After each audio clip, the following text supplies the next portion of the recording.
Pastoral est fondé en fait sur un roman baroque qui était très connu au XVIIe et au XVIIIe siècle, L'Astrée d'Honoré d'Urfé. J'ai pris dans ce roman le fil rouge qui sont les amours retardés, pour ainsi dire impossibles, d'Astrée et Céladon. Cette idée que chez Honoré d'Urfé, les personnages de son roman sont des gens qui font une sorte de jeu de rôle.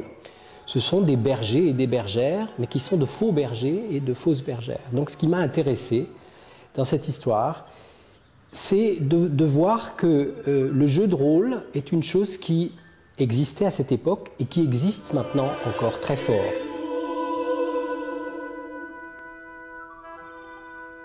Moi, j'ai fait ma toute première mise en scène en 2007. C'était la Pietra del Paragone de Rossini. Le concept de mise en scène était assez simple. Il s'agissait d'avoir tout en bleu sur scène, uniquement un fond bleu, sans aucun décor. Seul élément de décor, des petites maquettes avec des décors miniatures et des caméras braquées sur ces maquettes. Des caméras aussi braquées sur les chanteurs. Et en direct, on incrustait l'image des chanteurs dans les maquettes. Et l'image qui en résultait était projetée en grand au-dessus des chanteurs. Donc là encore, je voudrais faire une mise en scène fondée sur la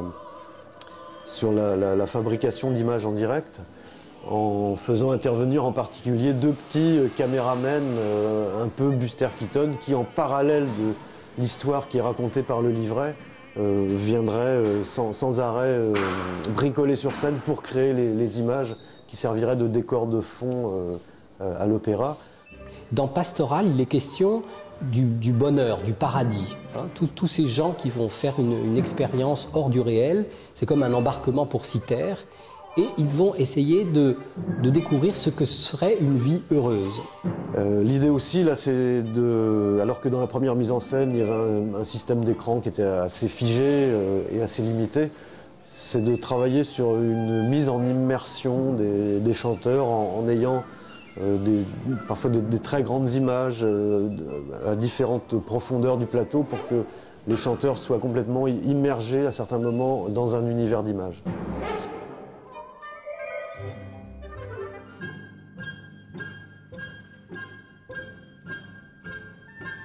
Pierrick Saurin, c'est un artiste assez important de la scène française, et je connais son œuvre depuis très longtemps, depuis 15 ans, donc je suis son travail. Sa première expérience au Châtelet pour lui a été un grand moment de bonheur avec la Pietra del Paragone de Rossini. Et donc c'est à cette occasion, enfin Jean-Luc Choplin, donc le directeur du théâtre du Châtelet, nous a réunis, présentés. Moi j'avais énormément aimé ce qu'il avait fait pour la Pietra del Paragone, et donc on a commencé à travailler. En dehors du fait que c'est un artiste extrêmement subversif, étonnant, très très inventif, c'est par ailleurs quelqu'un d'adorable, d'extrêmement beaucoup d'humilité, un grand sens du détail. J'ai été travailler chez lui à Nantes où il a un immense studio où il fait ses prises de vue et on a travaillé très très très dans le détail sur chaque élément, et c'est vraiment un très très grand plaisir de travailler avec lui.